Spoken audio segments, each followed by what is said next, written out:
Go live.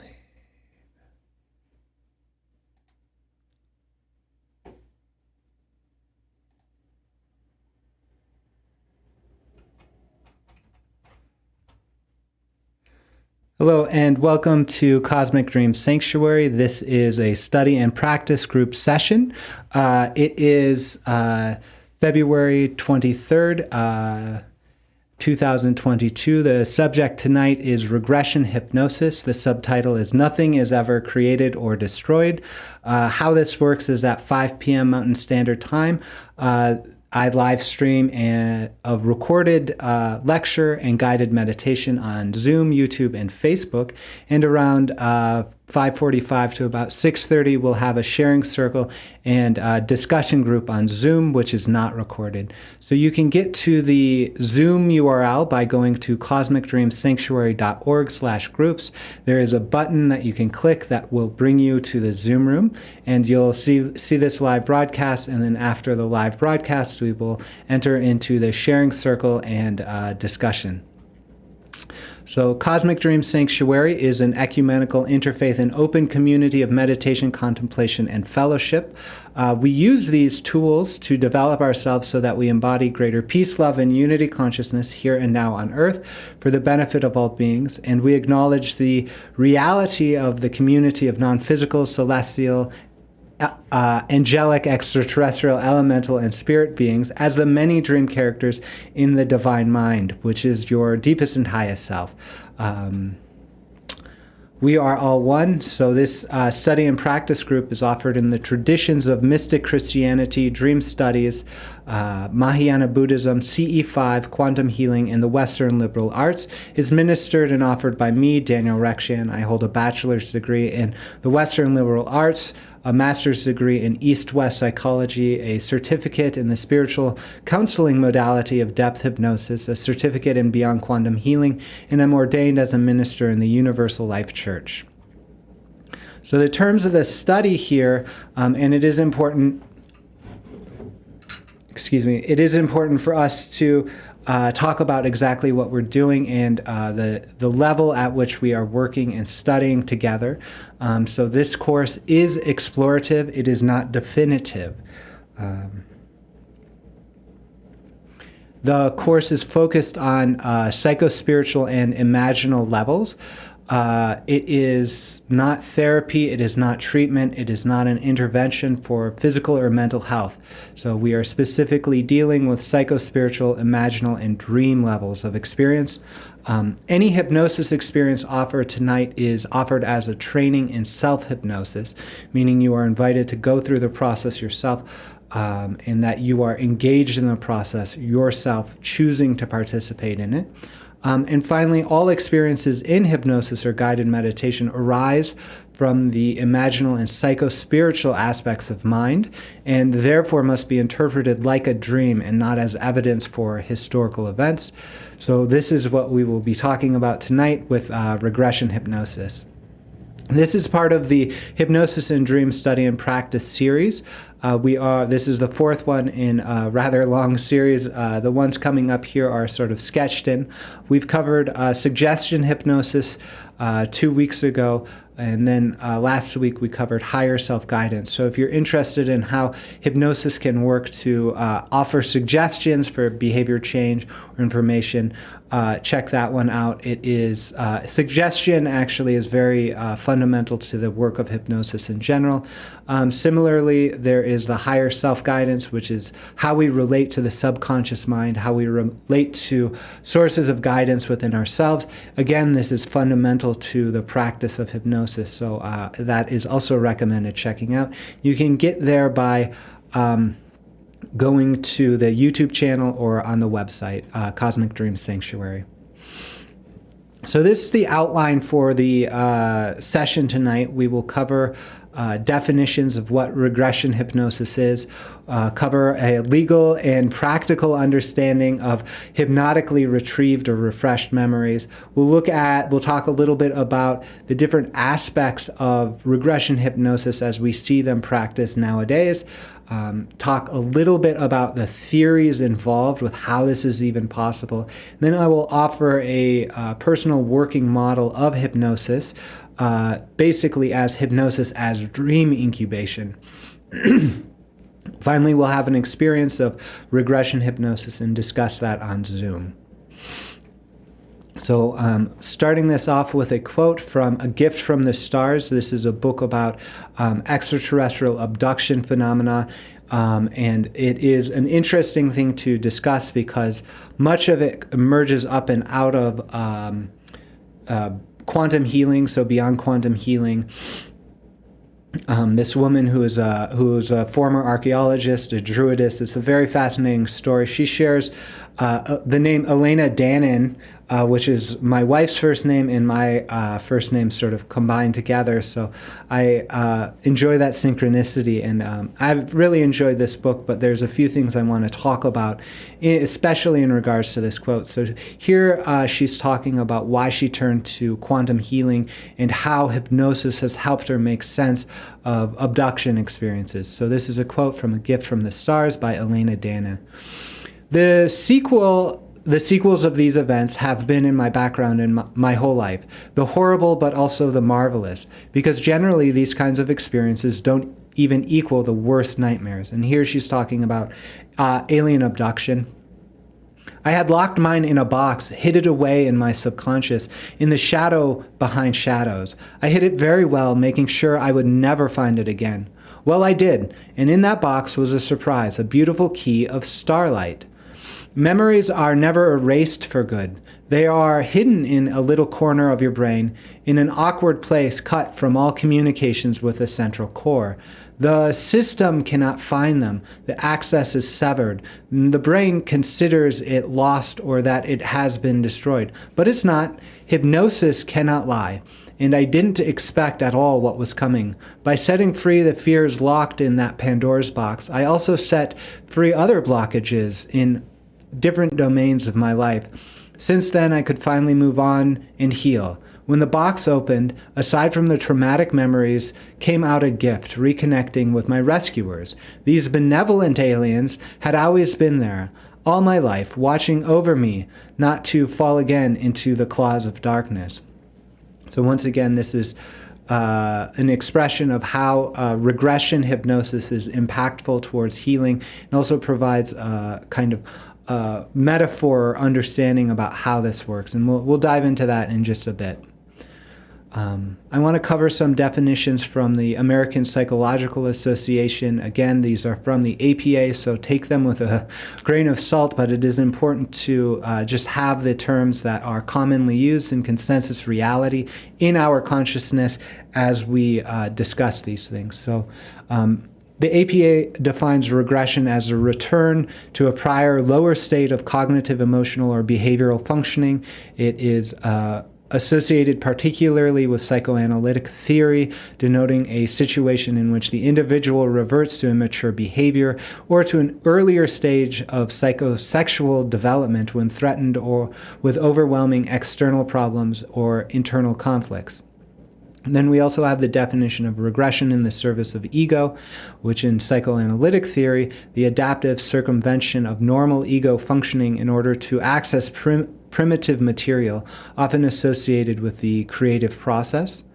We have the phrase age regression, which is defined as a hypnotic technique in which the therapist helped the client recall a crucial experience by inducing amnesia for the present, then suggesting that he or she return year by year to the earlier date when a particular experience took place. This technique is also used in forensic contexts to help eyewitnesses and victims recall their experiences. The use of age regression in either context is controversial, given the potential for false memories and the debatable legitimacy of recovered memories. There's a few things also to talk through regarding those, and one is repression. So this is kind of a definitive term that is used in the theories of how hypnosis might work. So repression in the classic psychoanalytic theory and other forms of depth psychology is the basic defense mechanism that excludes painful memories and unaccepted impulses from the consciousness. Repression operates on an unconscious subconscious level as a protection against anxiety produced by objectionable sexual wishes, feelings of hostility, ego-threatening experiences, and memories of all kinds. It comes into play in many other forms of defense, as in denial, in which individuals avoid unpleasant realities by first trying to repress them, then by negating them when the repression fails. So again, this is how regression hypnosis might work, is suggesting that it's okay to experience whatever's repressed or something like that. There's a definition for a false memory, a distorted recollection of an event, or most severely, recollections of an event that never actually happened. False memories are errors of commission because details, facts, or events come to mind, often vividly, but the remembrances fail to correspond to prior events. When people are highly confident that they are remembering the truth of a situation, experimental evidence shows that they can be wrong. For example, 1/4 of adults in a particular experiment were told an untrue story about being lost in the mall as a kid, ostensibly obtained from their family members, adopted this story, sometimes embellishing it with vivid sensory details. The phenomenon of a particular interest in legal cases, specifically those involving eyewitness memories and false memory syndromes, in which adults seem to recover memories of having been physically or sexually abused as children, with such recoveries often recurring during therapy. The label is controversial, as is the evidence for and against recovery of abused memories. False memory syndrome is not an accepted diagnosis, and some have suggested using the more neutral phrase recovered memory. So the recovered memory here is defined as the subjective experience of recalling a prior traumatic event, such as sexual or physical abuse, that has previously been unavailable to conscious recollection. Before recovering the memory, the person must be unaware that the traumatic event occurred. The existence of the phenomena is controversial, particularly in the area of recovered memories of childhood sexual abuse, because such recoveries may occur while the person is undergoing therapy.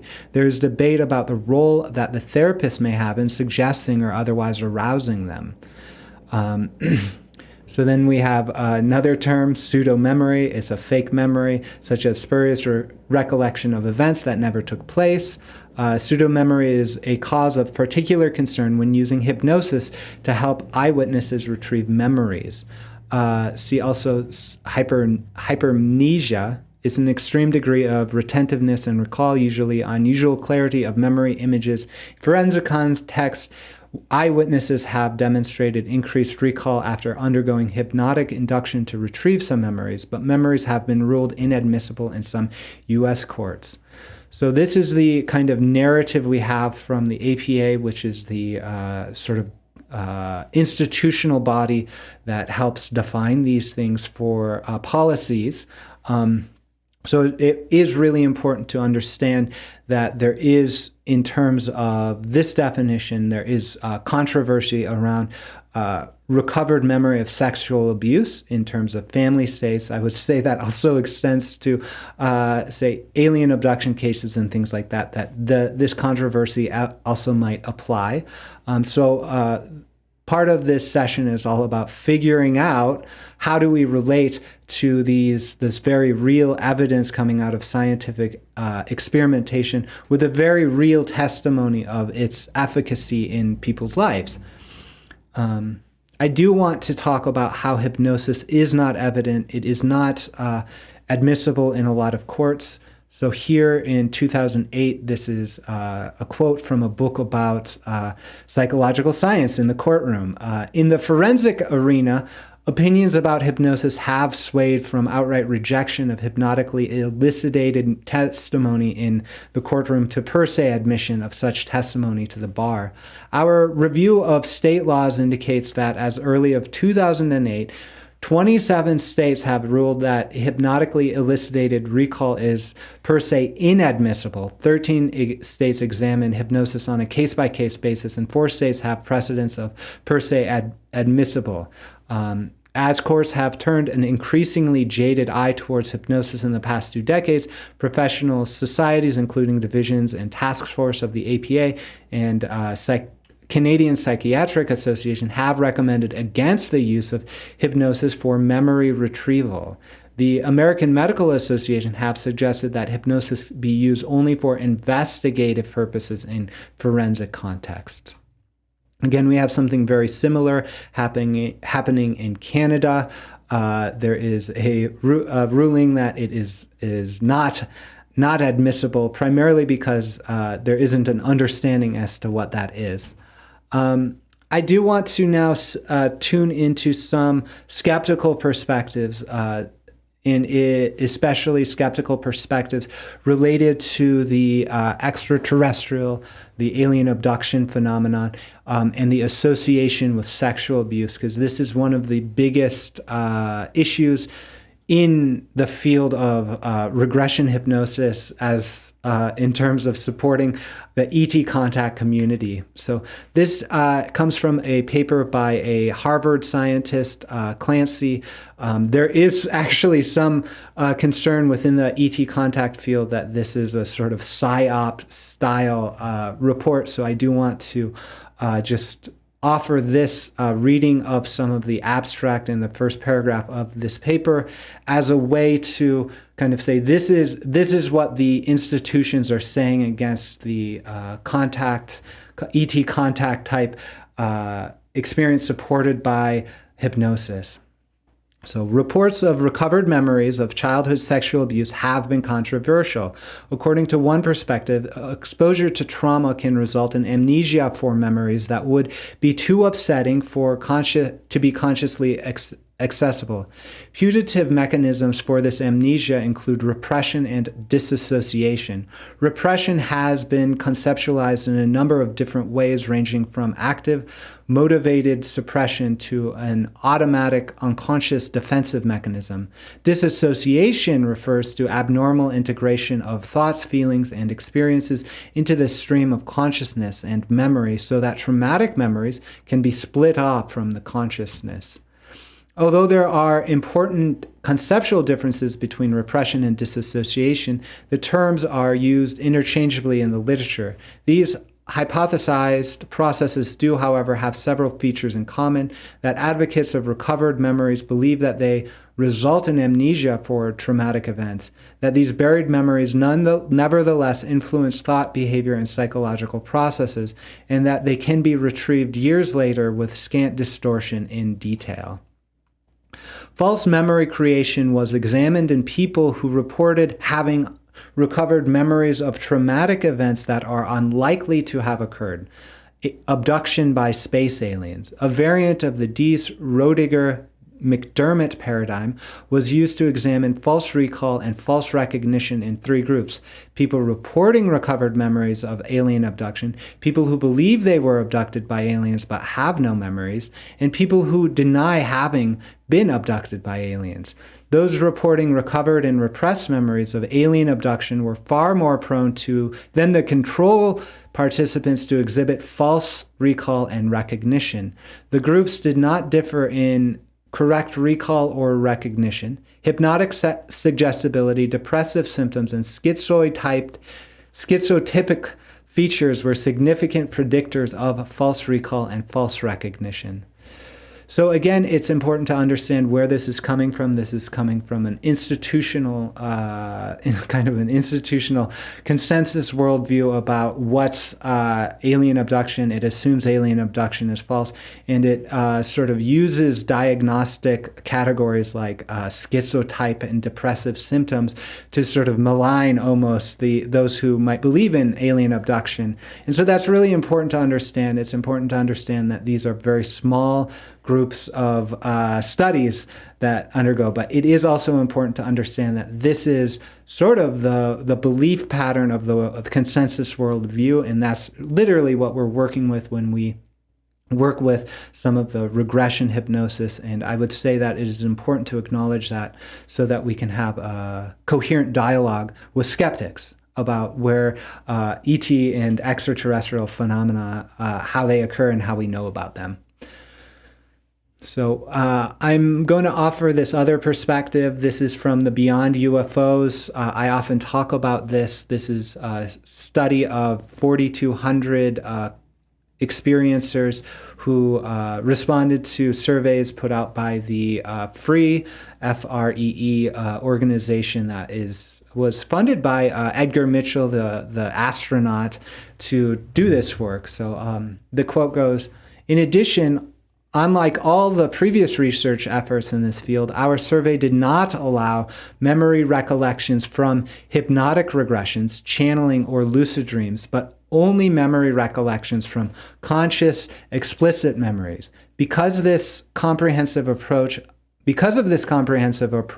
our research methodology was completely different from all the previous and current researchers in this field who collected information solely on a small number of self-selected individual cases, which have been basically self-proclaimed abductees. The majority who have recalled their experiences via hypnotic regression. Because of our rigorous academic research methodology, we discovered that many of our findings totally contradict what a majority of these so-called experts have been presenting at many UAP, paranormal, consciousness, and New Age conferences about UAP-related contact with non-human intelligence." So this is really important to understand. This study is really a good study. The Beyond UFOs is a wonderful book, and I've talked with the author here, who is Ray Hernandez, about this, and he says we basically don't know what to do with hypnotic testimony and dream testimony. It is hard to make sense of it, and it's hard to relate it to the consensus worldview that we've delved into with those skeptical perspectives.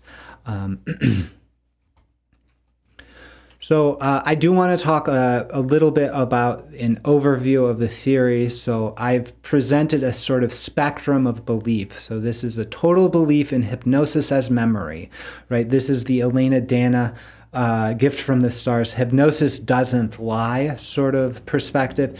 Then we have the Beyond UFO perspective, which is we don't know exactly how to deal with it. We can't really deal with it right now in terms of bringing it into consensus science.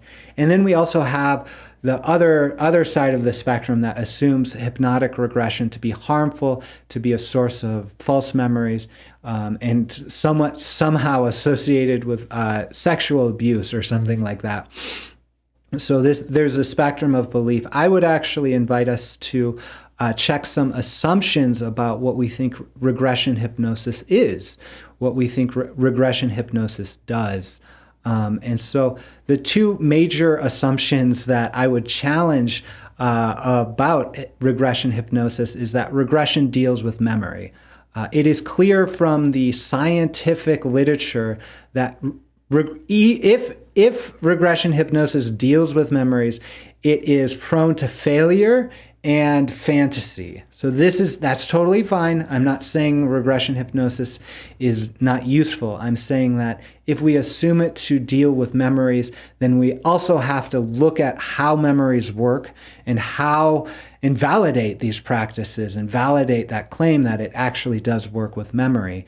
And we find that indeed it does lead to false memories sometimes. It does relate to the susceptibility or the suggestibility of the client in the hypnotic state. Something arises, but it's certainly probably not memory. The second assumption I actually want to deal with is that memories deal with three-dimensional historical space-time events. I don't actually think that we have a good understanding of what memory is and how it works, nor do we have a good understanding of consciousness and how it works. So when we assume that memories are about three-dimensional space-time events, and then we assume that a regression experience will bring back those memories, we're actually simply presenting a theory, a working model, right? If we remember back to the quote from the gift from the stars, Elena talks about how the brain is sort of like a computer that has lost its index to these memories and that it can't get into the central core. This is a very sort of loose metaphor, right? But I would say that our consensus worldview about memory is actually a metaphor for something else. Our understanding that experience happens through the brain and is encoded in the brain like a computer. This is a metaphor that is based on assumption and not on experience. So when we check the two assumptions that regression deals with memories and that memories deal with three-dimensional events, we might have a really different picture as to what that is. And I'll talk about that in a little bit. I do want to talk a little bit more about the regression experience in the context of missing time, or in the context of ET contact, right? So oftentimes we assume that we can tune into those memories of historical events through regression hypnosis, right? And it's actually perhaps something else is happening, right? So the sense is like perhaps these extraterrestrial contact phenomena deal with other dimensions than that which is dealt with in physical waking memory. So that's one of the intuitions I have related to that, and we'll get into that in just a little bit. I've listed out the types of theories that are kind of operative in the regression hypnosis space. One is that hypnosis expands our memory capacity, right? So this is the hypnotically refreshed memory. This is like, oh, I had a memory, it's vague. Okay, let's use hypnosis and make it more clear, right? That's one theory of how it might work. Another theory is how it circumvents repression, right? So we repress the memory, it's too traumatic. We repressed it and it doesn't exist for our conscious mind. We use hypnosis to relate to the subconscious mind and suggest it's safe enough now to re-experience those memories or reintegrate those memories. That's one theory about how it might work. Another theory is a missing time post-hypnotic suggestion. So this is the notion that the extraterrestrial beings or whoever engages in the abduction phenomena, they sort of wipe your memories, or they use hypnosis themselves in some way to make you not remember, or to remember a screen memory or something like that. And so in this theory, the regression hypnosis is a sort of battle of hypnotic suggestions, one from the extraterrestrial beings that don't want you to remember the missing time, one from the hypnotist that wants you to remember, and there's a sort of working out of that. Another theory is psychic or akashic perceptions, right? So that we actually, instead of remembering physical memories, we might actually use hypnotic trance to open up a trance state that has a sort of psi capacity, and that capacity is psychic perception. That capacity might be reading of the akashic fields. That might be something else. So we're actually engaging something like memory, but it is using faculties of mind like a third eye, sort of psychic faculties, as opposed to physically encoded memories or through the sort of subconscious dynamics that we've been talking about.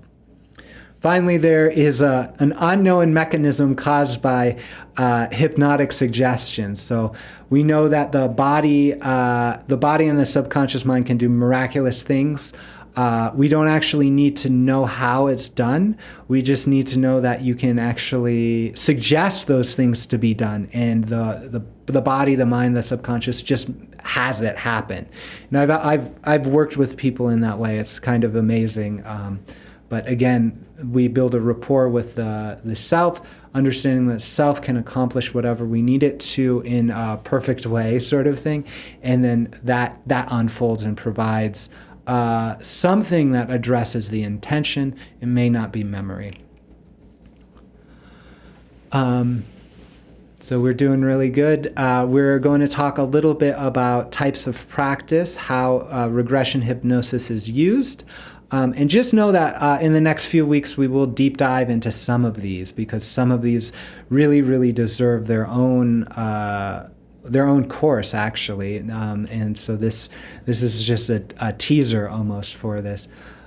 The types of practice associated with regression hypnosis involve the investigative, the forensic, and or refreshing hypnosis. This is the type of stuff that the consensus worldview talks about, the APA, the Harvard universities. This sort of thing is the age regression type thing. This is where the concerns of age regression actually come up and out, is using hypnosis to enhance memory, right? To refresh it.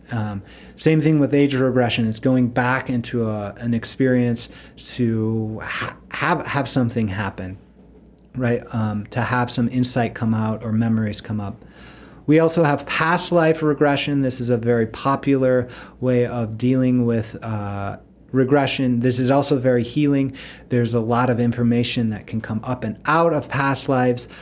In this space, we don't actually need to assume that past lives exist or reincarnation is a thing. We are sort of more open to it's a meaningful experience. What that is, let's talk about it.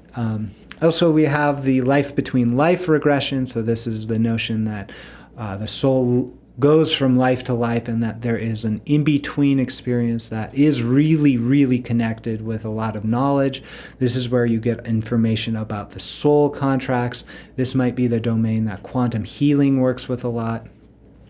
We also have regression for star seeds. This is a very famous work with Dolores Cannon, and the quantum healing stuff is the notion that there are different sources of souls, different experiences that are more than human. And so regression can deal with or invite experiences that connect the human experience back to those. And then finally, we've got missing time hypnosis. And this is really fascinating to me in the ET contact field. Missing time is understood to be like an effect of ET contact in a way. And we'll talk about that in this session just a little bit.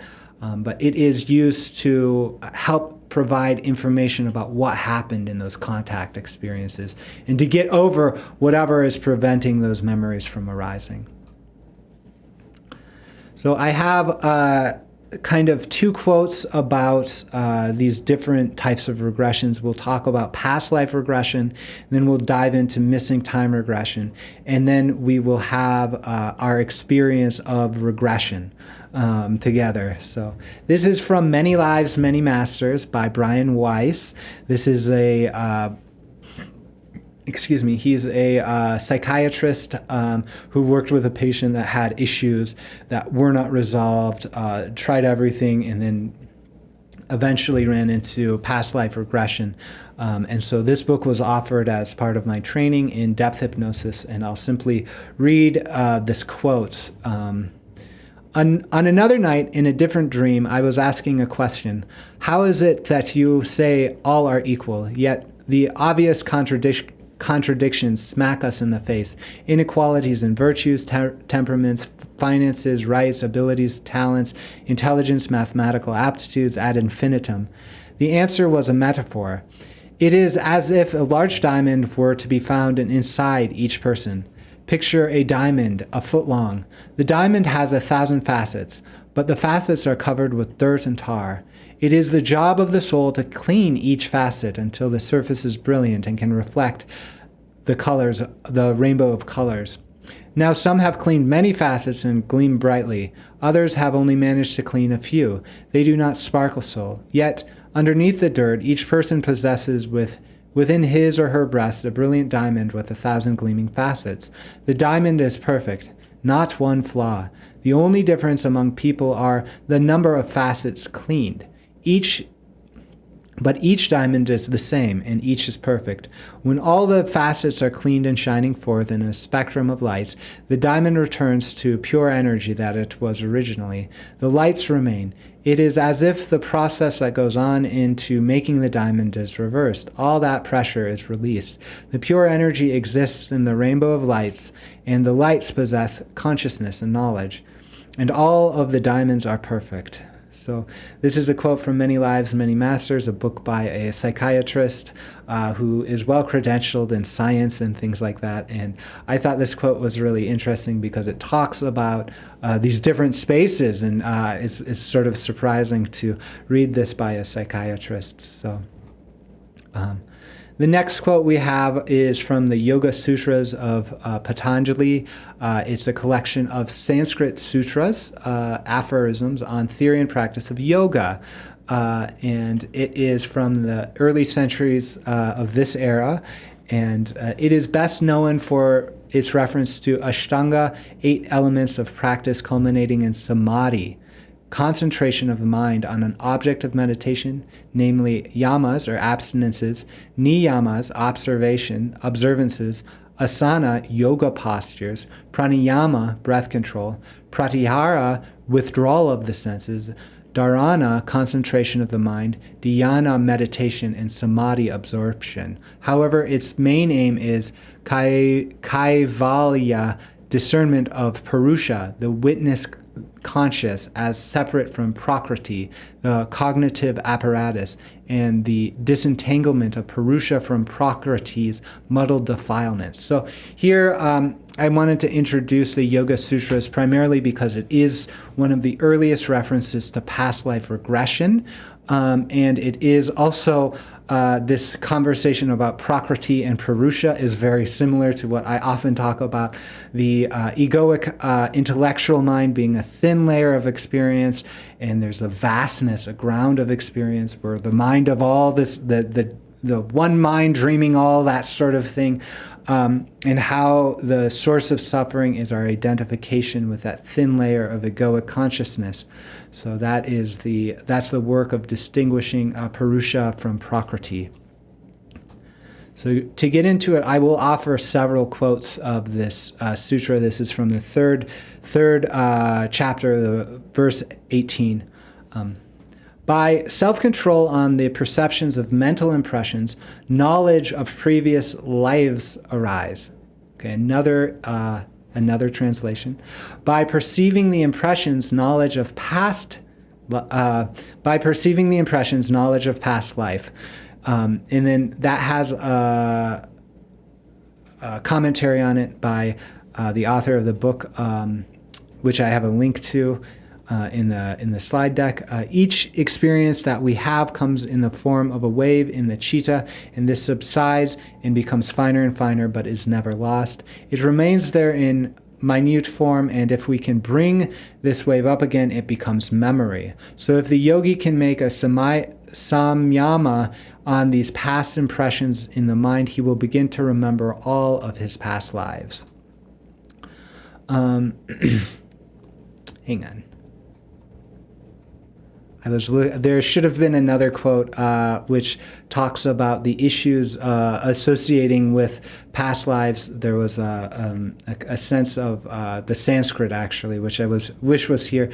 It talks about the imprints, about things like that. And so the commentary there that I wanted to communicate is there is an issue with using past life regression as an egoic tool.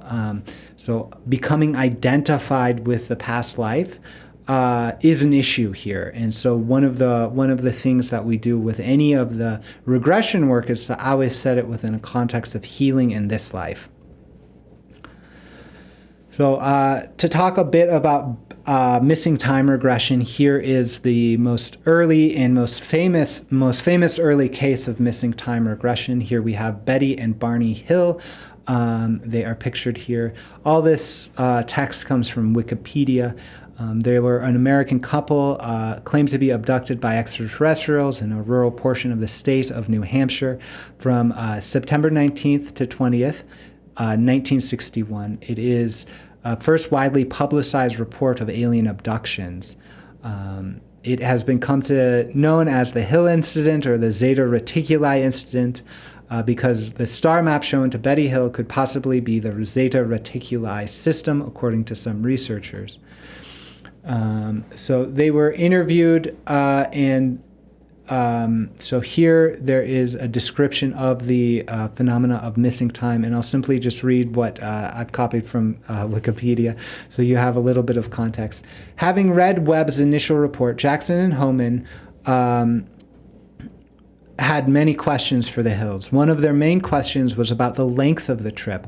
Although the Hills had noted that they had arrived at home later than anticipated, the 178-mile drive should have taken about 4 hours, they did not realize that they arrived home 7 hours after their departure from Colebrook.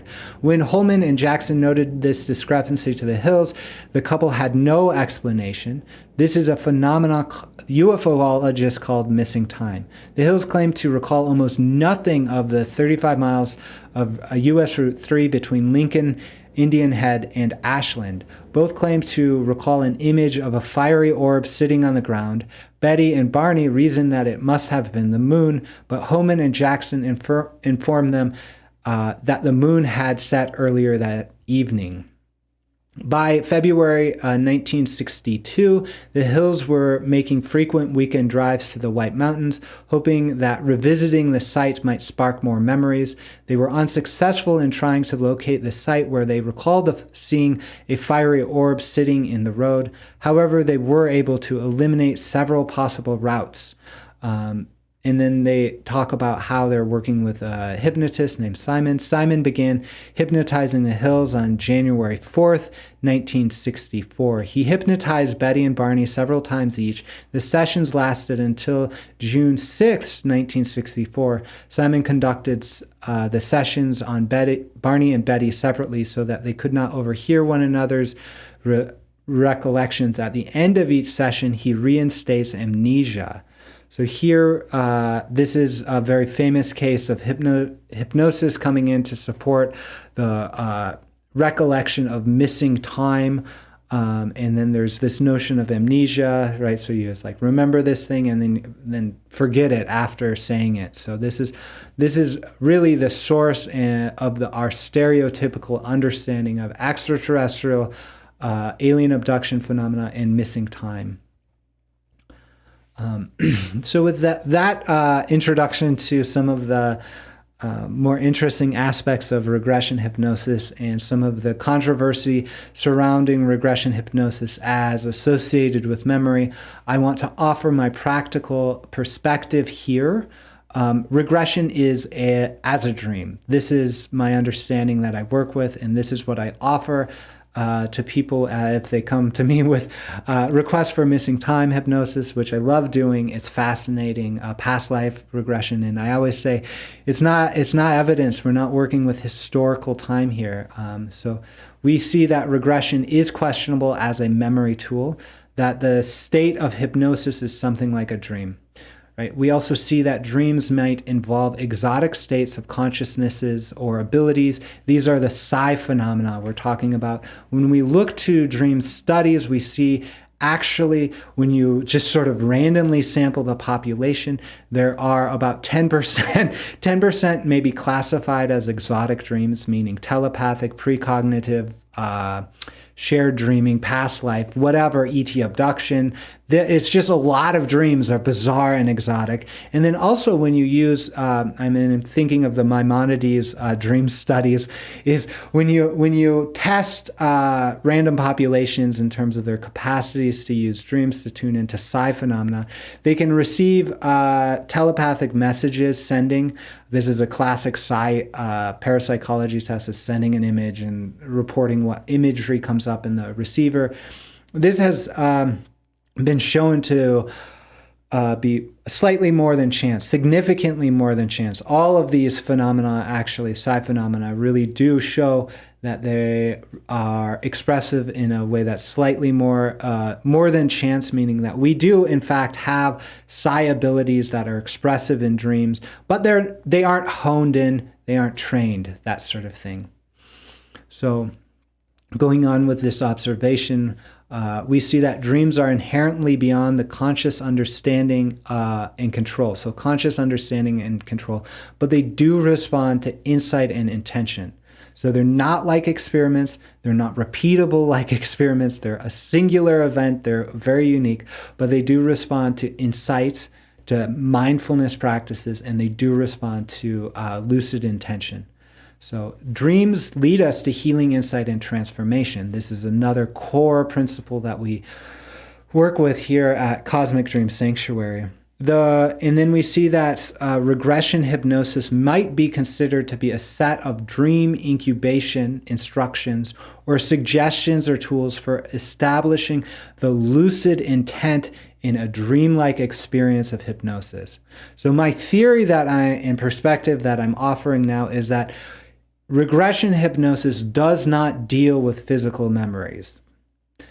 That, in fact, the response to regression hypnosis expressions is something like a dream. And we can see that from confabulated, fantastical, the schizotype fantasy proneness sort of stuff that that the consensus worldview talks about. We see that the phenomena actually look like dreams, and that actually they do, in fact, lead to healing, insight, and transformation. They are valuable. When people find resolution in a past life regression, they're actually finding resolution. They're moving on with it. It is important to note in this case that dreams are not like fantasy, right? That they do actually can communicate memories. They can communicate past life stuff. We have those reports, but we must understand that the communication of actual memory or historical space-time evidence stuff is something like a telepathic, psionic, paranormal activity that we're invoking through a set of hypnotic suggestions and tools. We are not actually retrieving a memory. This is a false sort of metaphor. We're using a metaphor. We're using that memory retrieval theory as a suggestion. So these are suggestions. And I actually think it's much more effective to work when everyone's in agreement with what's happening and that it is coherent with the consensus worldview. So in that way, I say, hey, you're using regression hypnosis. It's not respected in the courts. It doesn't necessarily lead to consistent memories, but it does lead to something that looks like a dreamlike experience. We know that dreams have this sort of psionic capacity to bring forth memories, so let's actually use that. But we have to interpret hypnosis like a dream. So this is the last bit of theory that I'm offering before we dive into practice, is that we have to interpret hypnosis like a dream, right? So thinking back to the quote from Elena Dannon, hypnosis cannot lie. It can't lie. I mean, you have an experience. It's absolutely meaningful. It can lead to healing, insight, and transformation. But what is an issue is concretizing or taking a dream out of context and saying this is historical fact. If you had a nightly dream about a past experience, if you keep dreaming you're in your high school and you're lost, you wouldn't say that that is a memory. You might go through a process of understanding and interpreting that dream, and it will be meaningful, but it may not actually be meaningful for our historical record. But it may, right? It may. So I always invite looking towards the personal sense of discernment. People talk about big or small dreams. People talk about wish fulfillment dreams versus huge dreams in their life. So oftentimes people come to me and they say, I had this dream of extraterrestrials were in my room. It was really, really real. It meant a lot, but it was just a dream. But it means a lot. So this sense of, people have a sense of discernment. And so I would say with hypnosis, right, the experience of hypnosis, use that sense of discernment. If you feel like that's a past life memory, or if you feel that that's an actual memory, go with it. Use that as an interpretation, but understand that the context here doesn't imply that regression hypnosis reveals historical memory. There are many ways of meaning. So let's set aside the assumption that regression provides meaning through a historical record. There is meaning through healing, insight, and transformation. These are oftentimes work together, but they can be separated, right? So you can have a very definite experience that is healing, that isn't actually historically accurate, right? So there are many, many accounts of past life memories as historical figures, right? And that's actually a really potent path, but it's not necessarily, we don't know if those regressions actually reveal historical facts. Sometimes they do, sometimes they don't.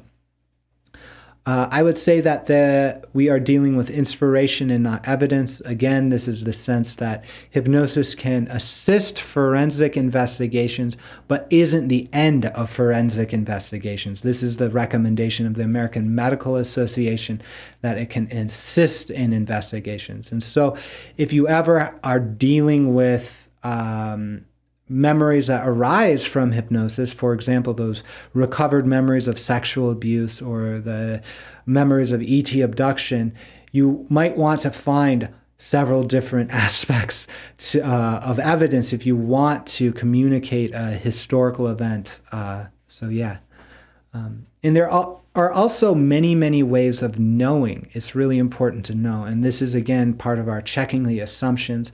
So there are many ways of knowing. One way can be memory, actual physical memory in the way we understand. Another way can be imprints, right? So the birthmarks, moles, that sort of thing. This is very common in terms of past life experiences, like having a birthmark where you were wounded, that sort of thing in a past life. There's the reading of the Akashic fields. There is the body emotion memory that regression hypnosis can emerge. So you can encounter any of these things within a regression hypnosis. Psychic perception, such as remote viewing. You can remote view the past. You can remote view the future. You can have psychic perceptions of those things. Those are not memories per se. Those are some other means of perception. And again, those require a sense of discernment and interpretation. There's telepathic. There's telepathic ways of knowing. You can actually tune into other people's auras or information and memories and pull those in as well, depending on how things flow. And there's also fantasy and imagination as a way of intuition or expressive of intuition. So these are something like fantastic dreams. You might have a regression that feels fantastic, and it might actually be fantastic, but it is communicating a deeper intuition or knowledge that you can work with as you go through the process of interpretation. We are honing in on the experience itself, and I'm going to just talk about the basic script that we use in the study and practice group, and then invite that process. So so basically we set the intention. So we always call on the intention for healing, insight, and transformation according to the principle of non-harm and the cosmic law of one, meaning we respect individuals' free will, and we really orient towards being of benefit to the self and to others.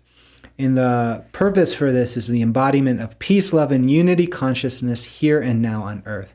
So this is the intention that we are setting now for the session, for the experience that will happen in just a few minutes. And then we'll go through the process of establishing trance. And we might understand this to be sacred space. And we'll do that through relaxation in the body. We'll invoke the higher self, which is your whole being, that we go through a process of grounding, clearing, and energizing. Then we go through the process of protecting, connecting, and harmonizing. Once we're in that sacred space, once we're feeling really connected and safe, we go on an imaginal journey. And so we'll use a portal. In this case, with regression, oftentimes you might imagine like a stairwell going down, or you might imagine a hallway of many doors. And I'll throw something out as we do the practice shortly.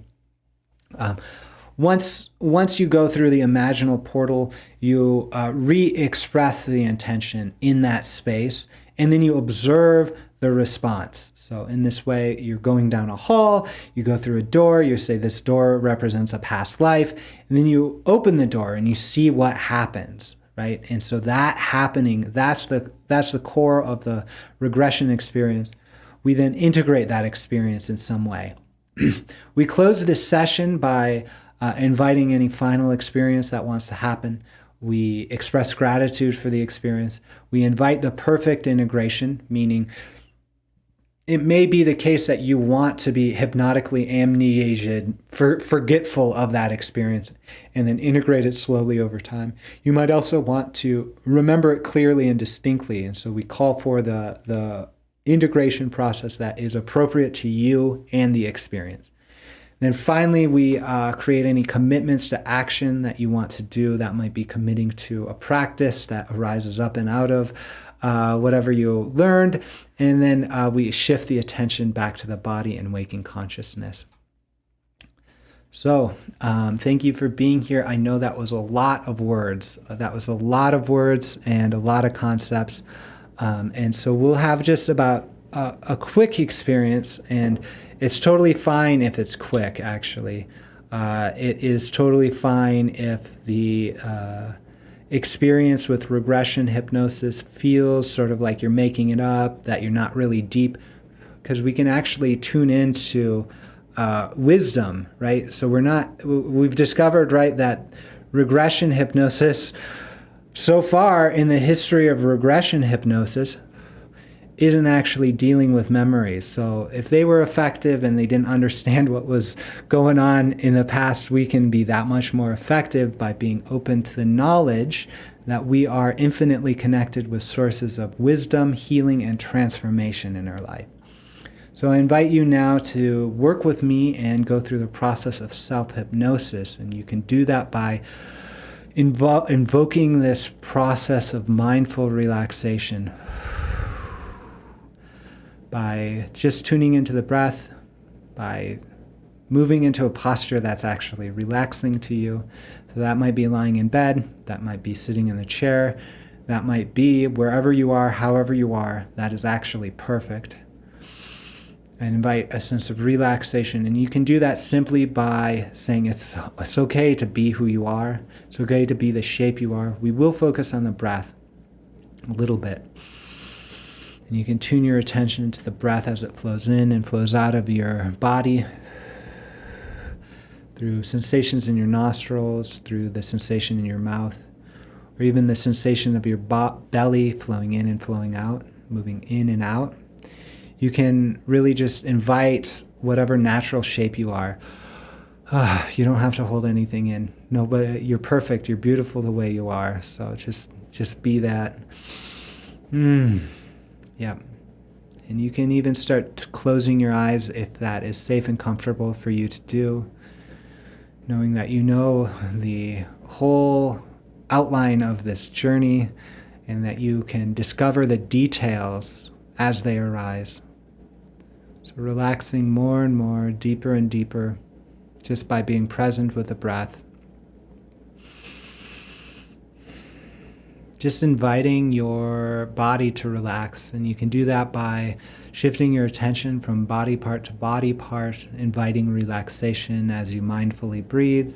You can just invite all the muscles of your head and face to relax now, of your throat and shoulders, biceps, elbows, forearms, fingers, all relaxing, all releasing tension, just by your invitation. How miraculous. Shifting the attention now to the torso, the upper torso, and the heart space, observing how relaxation follows your attention as you breathe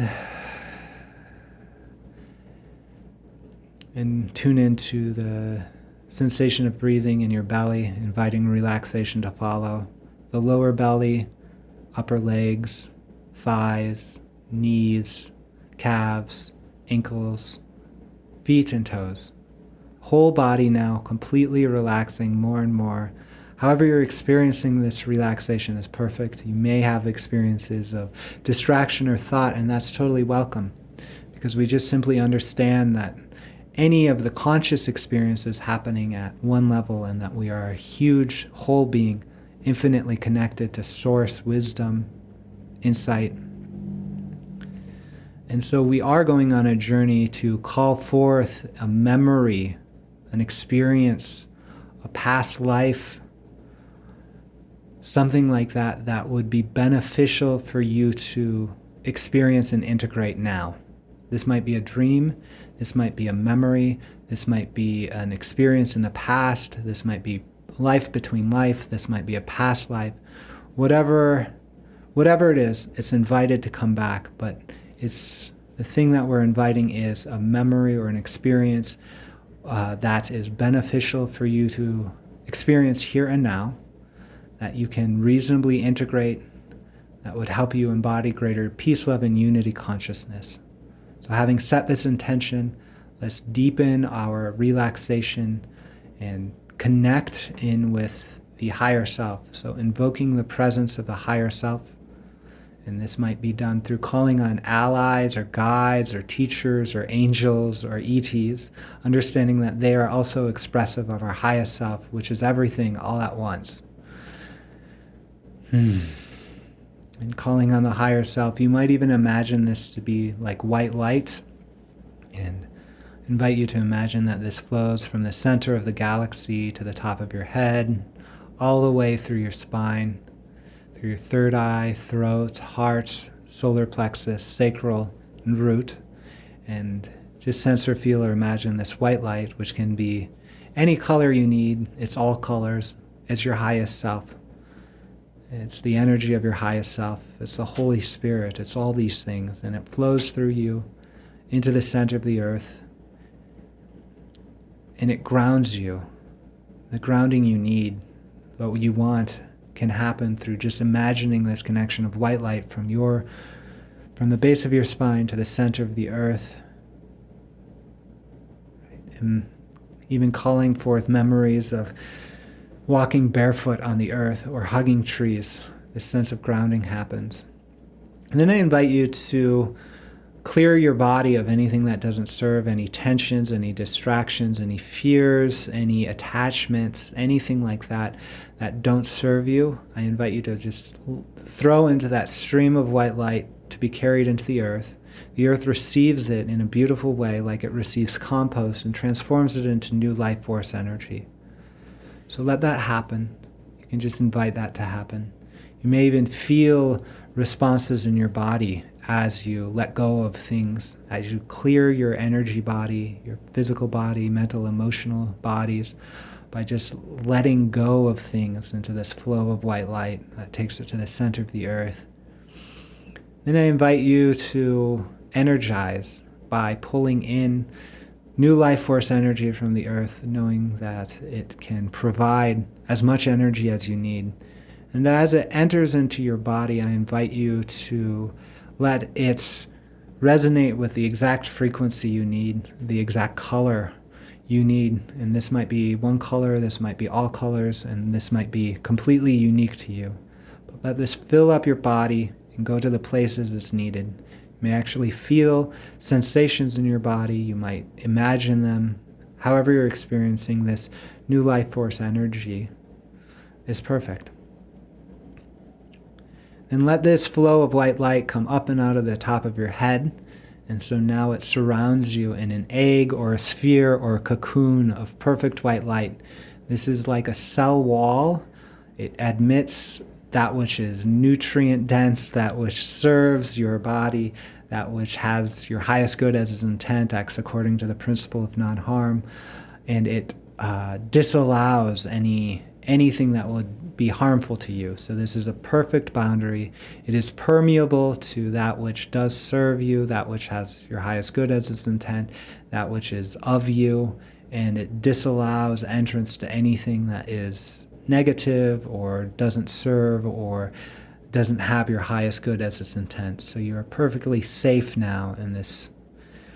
And then in this sphere, I invite you simply to reconnect with your higher self, with your guides, teachers, allies, simply by inviting all of them on this journey today. So we are going on to that journey soon, and I invite you just to remember our intention to call forth an experience or memory that would be beneficial for you to integrate here and now. And so we will do that simply by walking using a stair metaphor. So we are walking on some stairs. This might be going up or down, right? And I want you to sense or feel or imagine these stairs, right? And these can be wood, they can be stone, they can be other materials, metal, they can be light, they can be anything you want them to be. But just sense or feel or imagine that you are walking up or down the stairs, and that there is a door at the end of the stairs. And we'll use that door to enter into a hallway space of many doors. So now, one, stepping onto those stairs, knowing that you are safe. Two, just walking, moving towards that door, that door that will lead you to a many doored hallway. And three, stepping through that door at the end of the stairs into a hallway of many doors. Take a moment to observe what this feels like, and you can use your imagination if you're not experiencing anything. Imagining a hallway of many doors, and this might be like a hotel, this might be like an apartment building, this might be like an art gallery, this might be a tunnel of multi-dimensional crystalline light forming weaves of portals and lenses to other worlds. Whatever this is, it's your hallway. It is your portal space. It is a liminal space between memories and lifetimes and experiences. I want you to start to sense or feel or imagine this. And this might be dreamlike. This might be imaginative. Just explore this. Explore the quality of the light. Is it light or dark? Do you have a sense of movement of the air or stillness, warmth or coolness, of sound, you hear anything? What are the qualities of the doors? And then I want you to walk up and down a little bit and to just start to tune in to the qualities, the intuitions, the feelings you have by each of the doors. And then take a few moments, a few breaths, and find one that feels very attractive to you. And again, if you don't have one, if it's hard to visualize, I want you simply to make it up. And that's totally fine. Make it up, knowing that nothing has to be accurate here. We're not working with historical memory. We are working with experiences that lead to healing, insight, and transformation, which sometimes do lead to historical memories. So now, just coming into the presence of this door, I want you to take a few moments to observe its qualities. What is it made out of? What does it feel like? Is it warm or cold? Can you see through it? Can you not? And now, just feeling so connected with that white light and your higher self, I want you to open the door and step in. As you do, just observe whatever impressions arise, whatever imaginations arise, whatever feelings arise. This is the information. This is the experience that you can interpret to provide this healing, insight, and transformation. And we'll go through a short process of establishing yourself in space here, and then we'll have a few breaths where you can explore whatever action is happening. So just like we explored the different qualities of that hallway, I want you to explore the different qualities of the space you're in now. This might be by tuning into the sense of sight. Is it light or dark? What do you see in the foreground, the midground, and the background of your experience? Do you see out of eyes, or is it three-dimensional, or some other way? You can just make this up if you're not seeing anything. That's totally fine. Tune into the sense of sound. Is it loud or quiet where you're at? Sense of smell. What do you smell? Tuning into the sense of feeling. Is it warm or cold? Then tuning into a sense of taste. Do you notice anything? What do you notice?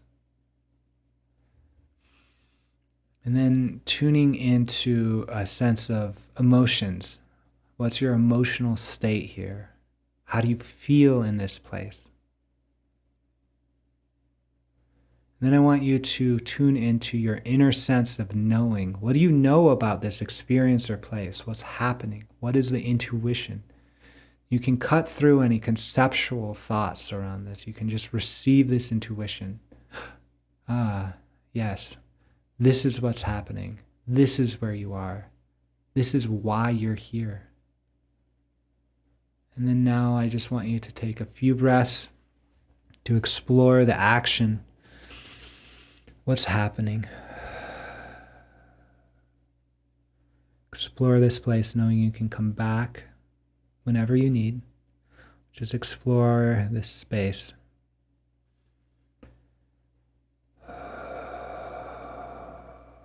Letting what happen, happen. And if nothing is happening, you can make up something.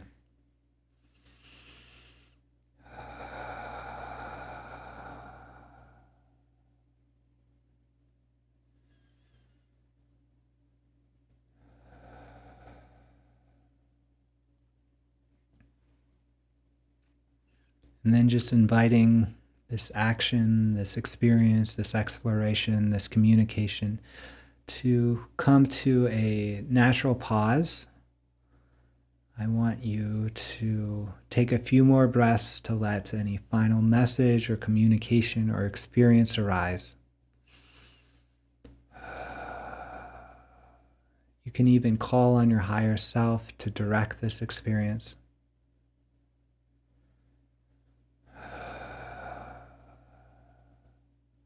If nothing is happening, you can do something you want to do in this space.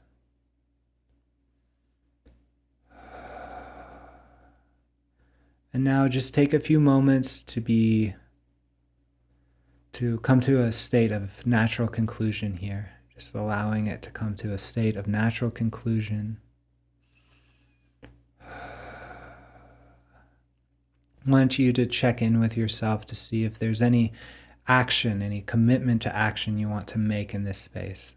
It might be to explore this experience deeper. It might be to take action. It might be to forgive someone. It might be to exercise more. Whatever commitments want to arise to really honor this experience, just make an internal commitment. Yes, I'll do that. Now just thank all those beings who participated, your guides, yourself, this white light, the space of memories. I want you to come back through that door, And now you're at the top or bottom of the stairs. 3, coming back onto the stairs, knowing that you can integrate these experiences completely in the perfect way. 2, coming back to this physical waking consciousness, more and more feeling very refreshed, knowing you'll remember everything clearly and distinctly. And 1, coming back to presence and awareness in the physical waking body. You may do this by moving your fingers or toes, taking a few breaths, and opening your eyes whenever you feel comfortable. So I'm going to talk a little bit about next steps and promotions as we shift spaces, but I invite you to stay really connected with this sense of peace, sense of expansion, sense of wisdom that you may have touched into. And I also want you to touch into where you are here now. So on the screen, you can open your eyes and see an image of Earthrise. This is an image of the Earth from the moon. This is to remind you where you are in space. You are on this beautiful planet, and you are an expression of Gaia. She loves you. So welcome back to a loving embrace of the Earth Mother. Yeah. So if you find this group valuable, donations are invited. You can do that by going to cosmicdreamsanctuary.org/donation. There's a PayPal form where you can put in whatever you want to donate. And if you find this group recurrently valuable, I invite you to set up a recurrent monthly donation. I do want to promote the Dreamwell app. So if you found this meditation to be valuable and you want to dive straight into dreaming practices, this is a really good way to do it. We offer free and paid subscriptions to the ever-growing content library. There are more group services and sessions. So every Wednesday we do something like this, every Wednesday night.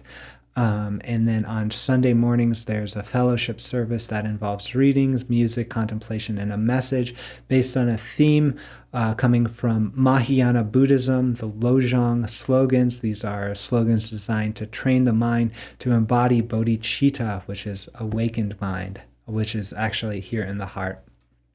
I offer one-on-one sessions, so if you like that and want to go deeper, I offer them on a sliding scale donation. It all starts with a free and no obligation consultation. I do hypnosis, beyond quantum healing, meditation instruction, spiritual counseling, and dream work. And you can learn more at cosmicdreamsanctuary.org/sessions.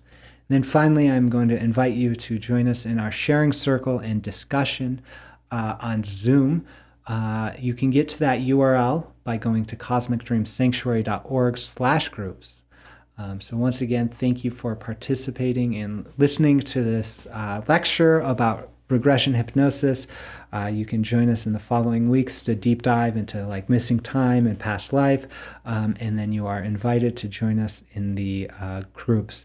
So I will see you all in